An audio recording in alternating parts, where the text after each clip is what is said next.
স্বামী শারদেশানন্দ মহারাজ লিখছেন, পূজনীয় শরৎ মহারাজ উদ্বোধনে নিত্য শ্রী মাকে প্রণাম করিতে আসিলে মা এমন ঘোমটা টানিয়া বসেন যে মহারাজ অন্তরালে আক্ষেপ করিয়া বলিতেন, আমাকে যেন মনে করে শ্বশুর। স্বামী শারদানন্দের জীবনের একটি কর্ম যেন বিশ্বব্যাপিনী জগজ্জননীর মহাপূজারই এক অঙ্গ, একটি উপাচার। যত প্রকার কর্মে তিনি হাত দিয়েছেন, ছোট বড় সকল ক্ষেত্রেই একান্ত মাতৃনির্ভর শিশুর মতোই তিনি সর্বাগ্রে মায়ের অনুমতি ও আশীর্বাদ প্রার্থনা করেছেন। 1896 খ্রিস্টাব্দের মার্চ মাসে আমেরিকা যাওয়ার প্রাক্কালে স্বামী শারদানন্দ মহারাজ জয়রামবাটি গিয়ে শ্রী মায়ের আশীর্বাদ প্রার্থনা করেছিলেন। শ্রী মা তাঁকে আশীর্বাদ করে বলেছিলেন, ঠাকুর তোমাদের সর্বদা রক্ষা করছেন বাবা, কোনো ভয় নেই। সেই অমোঘ আশীর্বাদের বলে বলীয়ান হয়ে স্বামী শারদানন্দ মহারাজ পাশ্চাত্য যাত্রা করেছিলেন। 1917 খ্রিস্টাব্দ পুরীতে স্বামী তুরীয়ানন্দ মহারাজ কঠিন পীড়ায় শয্যাগত। গুরুভ্রাতার শয্যা পার্শ্বে উপস্থিত হয়ে তাঁর সম্পর্কে যে পরবর্তী পদক্ষেপ তিনি গ্রহণ করবেন সে খবর জানিয়ে স্বামী শারদানন্দ মহারাজ সর্বাবস্থায় তাঁর সকল শক্তির উৎস শ্রী মাকে জয়রামবাটিতে পত্র প্রেরণ করলেন। মহারাজ পত্রে লিখছেন, পরমারাধ্যা শ্রী শ্রী মাতা ঠাকুরানী শ্রীচরণ কমলেশু মা, আমার অসংখ্য সাষ্টাঙ্গ প্রণাম জানিবেন। গত মঙ্গলবার আমি ও সান্যাল কলিকাতা হইতে রওনা হইয়া বুধবার প্রাতে এখানে পৌঁছিয়াছি।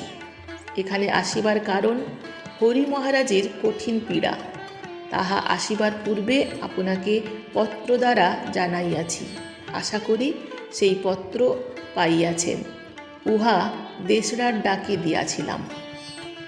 এখানে আসিয়া দেখিলাম হরির অসুখ খুব কঠিন বটে, তবে এখনও মন্দের ভালোর দিকে।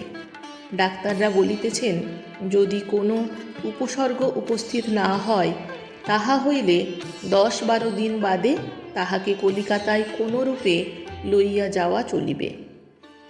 হরি এখানে একেবারে শয্যাশায়ী।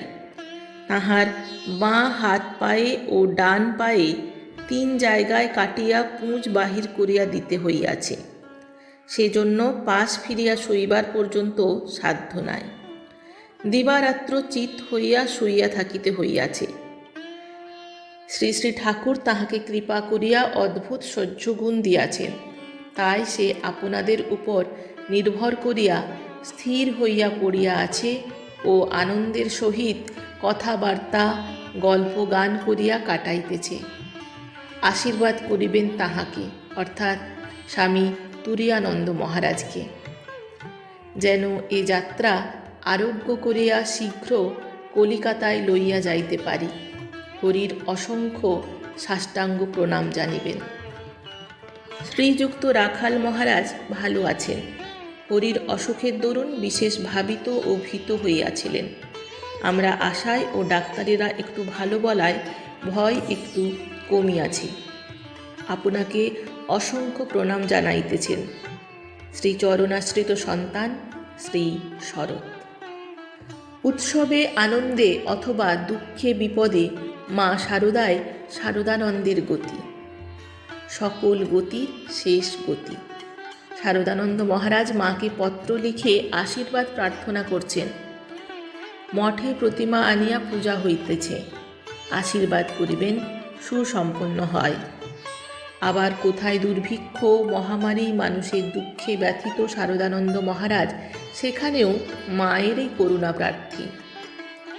একবার জীব দুঃখ কাতর দরদি সন্তানের লেখা একখানি করুণ পত্র শুনতে শুনতে মা অশ্রু সংবরণ করিতে পারেননি।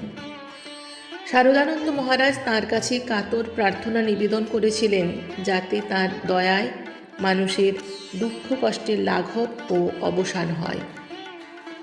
অশ্রুপূর্ণ লোচনে আবেগ উচ্ছ্বসিত কণ্ঠে মা ওই প্রার্থনার উত্তরে তক্ষুনি বলেছিলেন, লোকের দুঃখ কষ্ট আর দেখতে পারি না ঠাকুর, তাদের সকল দুঃখ জ্বালার অবসান করো।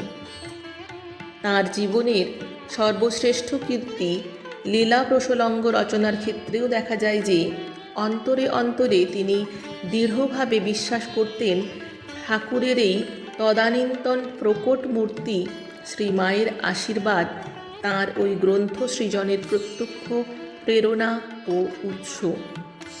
গ্রন্থখানি অসম্পূর্ণ বলে অনেকে তাকে পরবর্তীকালে তা সম্পূর্ণ করতে অনুরোধ করতেন, কিন্তু সে অনুরোধ তিনি রক্ষা করেননি। আসলে তখন তার সকল কর্মপ্রেরণার উৎস স্বরূপিণী শ্রীমা লীলা শরীর ত্যাগ করেছেন। স্বামী গম্ভীরানন্দ মহারাজ লিখেছেন, মায়ের লীলা সংবরণের পর তাহার কর্মশক্তি সহসা কেন্দ্রভ্রষ্ট হইয়া স্তব্ধতা প্রাপ্ত হয়। সুতরাং গ্রন্থ লিখিবে কে? সংঘ পরিচালনার ব্যাপারেও স্বামী শারদানন্দ মহারাজ শ্রী মায়ের উপর যে কতটা নির্ভরশীল ছিলেন তা তাঁর নিজের কথা থেকেই জানা যায়। স্বামী ঈশানানন্দ প্রমুখকে তিনি একবার বলেন, এই দেখো না, 1916 খ্রিস্টাব্দের শেষের দিকে বাংলার লর্ড কারমাইকেল ঢাকা দরবারে বলেন যে স্বামী বিবেকানন্দ প্রতিষ্ঠিত বেলুড় মঠের রামকৃষ্ণ মিশনের সন্ন্যাসীরা গেরুয়া পরে, অথচ রাজনীতিতে বাংলার ছেলেদের উস্কানি দেয়। স্বামী বিবেকানন্দের বই এদের প্রেরণার উৎস এবং সন্ন্যাসীরা এদের পরামর্শদাতা। তিনি ছেলেদের সাবধান করে দেন তারা যেন মিশনের সাধুদের সঙ্গে না মেশে।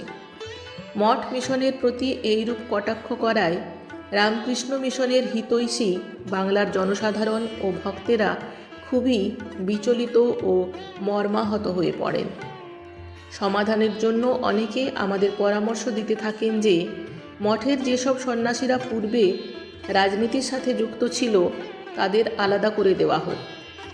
এই সময় মহারাজ স্বামী ব্রহ্মানন্দ দাক্ষিণাত্যে ছিলেন। আমরা তো সকলেই কিংকর্তব্য বিমূঢ় হয়ে খুবই চিন্তিত। এইসব শুদ্ধতত্ত্ব উচ্চমনা সাধু কয়জনকে মঠ থেকে আলাদা করে দিতে হবে, এই চিন্তাই আমরা করতে পারি না। তখন শ্রী শ্রী মায়ের কাছে ধীরে ধীরে সমস্ত নিবেদন করলাম। শ্রী শ্রীমা ধীরভাবে সব শুনে সুমিষ্টভাবে দৃঢ়তার সহিত বলে উঠলেন, ও মা, ওসব কি কথা? ঠাকুর সত্যস্বরূপ। যেসব ছেলে তাকে আশ্রয় করে তার ভাব নিয়ে সংসার ত্যাগ করে গেরুয়া পরে সন্ন্যাসী হয়েছে, দেশের দশের ও আর্তের সেবায় আত্মনিয়োগ করেছে, সংসারের ভোগ সুখ জলাঞ্জলি দিয়েছে, তারা মিথ্যা ভান কেন করবে বাবা? তুমি একবার লাট সাহেবের সঙ্গে দেখা করো, তিনি রাজপ্রতিনিধি। তোমাদের সমস্ত কার্যধারা তাকে বুঝিয়ে বললে তিনি নিশ্চয়ই শুনবেন। তখন আমি লর্ড কারমাইকেলের সঙ্গে কিভাবে দেখা করব এই উপায়ের জন্য স্বামীজির বাল্যবন্ধু আলিপুরের অ্যাটর্নি দাশরথী সান্যালের সঙ্গে দেখা করি এবং তাঁরই ব্যবস্থাপনায় 1916 খ্রিস্টাব্দের প্রথম দিকে নির্দিষ্ট দিনে লর্ড কারমাইকেলের সঙ্গে সাক্ষাতের সুযোগ হলো এবং স্বামীজি প্রতিষ্ঠিত মঠ মিশনের কার্যধারা তাঁর নিকট বিবৃত করলাম। তিনি সমস্ত শুনে তাঁর ঢাকা দরবারের ভাষণের জন্য দুঃখ প্রকাশ করলেন এবং তারপর সেই ভাষণ প্রত্যাহার করে চিঠি দ্বারা জানালেন। এতে জনসাধারণের ও ভক্তদের মন থেকে সংশয় মেঘ অন্তর্হিত হল। তথ্যসূত্র শতরূপে সারদা, সম্পাদক স্বামী লোকেশ্বরানন্দ মহারাজ। আজকের পর্ব এখানেই সমাপ্ত করলাম। সবাই ভালো থাকবেন, সুস্থ থাকবেন। ধন্যবাদ।